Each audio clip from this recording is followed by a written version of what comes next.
I am so glad you're joining us today for a reading from the Jesus Storybook Bible. Remember, this book helps us see the stories in the Bible and remember Jesus and what he did for us in each story. So, get your book if you have it, get ready to follow along and read along with the story, and then at the end of the story, there'll be a fun activity that you can do with your family.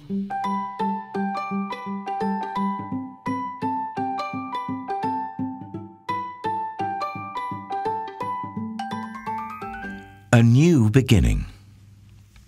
Time passed and many people filled the earth. Everyone everywhere had forgotten about God and were only doing bad things all the time.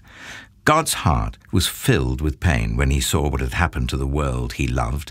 Everywhere was disease and death and destruction, all the things God hates most.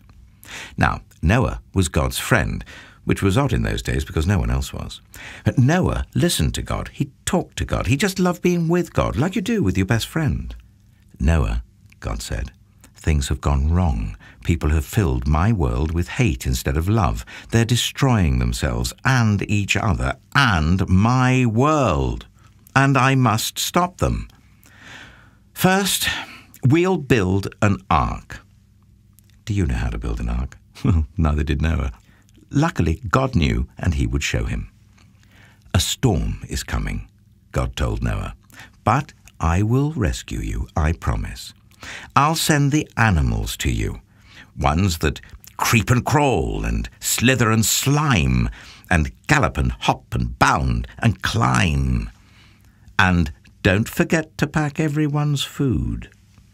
The storm was going to wash away all the hate and sadness and everything that had gone wrong and make the world clean again.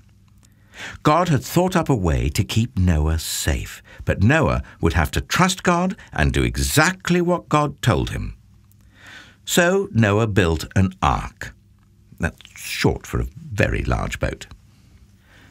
Noah's neighbors came out to watch and point and laugh because they didn't believe Noah about the boat or the storm, or needing to be rescued. And Noah must have looked rather silly. His boat was in the desert. The desert was nowhere near the sea, and there wasn't even a cloud in the sky. Why would anyone need an umbrella, let alone a boat? But Noah didn't mind so much what other people thought. He minded what God thought. So he just did what God told him to do. When the ark was ready, God said, "All aboard!" And Noah's family and all the animals climbed inside. Then God shut the door. And it started raining. For minutes that joined up into hours, that joined up into days, that joined up into weeks and weeks. And the rain joined up into puddles, that joined up into rivers, that joined up into lakes, that joined up into a flood that covered the whole world. Their boat, that had once seemed so big, suddenly seemed very small. But in the middle of the huge storm, in the crashing waves, in all the thunder and lightning, and through it all, God was with them, and God kept them safe for 40 long days and 40 long nights. Finally, the rain stopped. The sun came out, and Noah threw open all the windows. "Hooray!" everyone shouted. Noah sent his dove out to explore, and it wasn't long before she brought him back a fresh olive leaf. Now, everyone knew exactly what that meant. She had found a tree and land. The water was going down. At last, the boat landed quite suddenly on top of a great mountain. As soon as it was safe, God said, "Out you come!" And so they did, everyone skipping and dancing onto dry land. The first thing Noah did was to thank God for rescuing them, just as he had promised. And the first thing God did was make another promise. "I won't ever destroy the world again." And like a warrior who puts away his bow and arrow at the end of a great battle, God said, "See, I have hung up my bow in the clouds."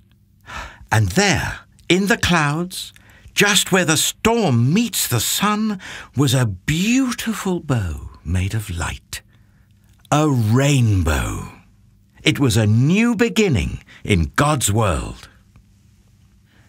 It wasn't long before everything went wrong again.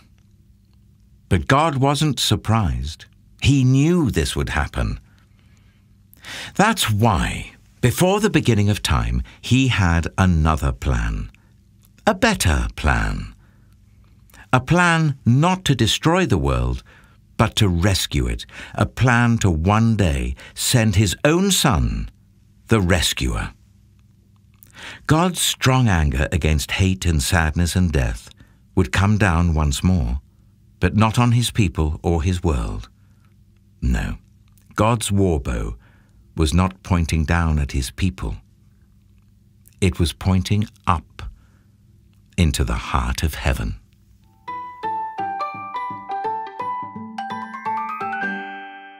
I hope you enjoyed the story about Noah and the flood.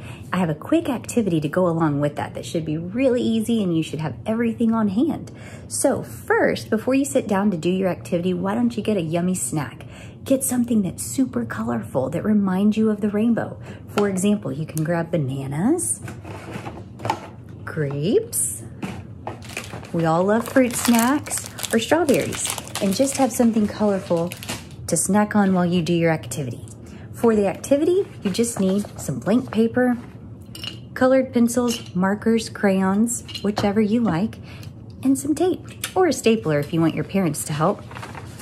So first, color a picture of the rain. So we know it rained for 40 days. That's a long time. So color a picture of the rain. Then you're going to tape a second piece of paper to it at the top to make a book and draw the rainbow. So that's what happened at the end of the story about Noah and how he was so faithful to God, and then the rainbow came and everything was made right again. I hope you have fun doing this activity and learning about Noah.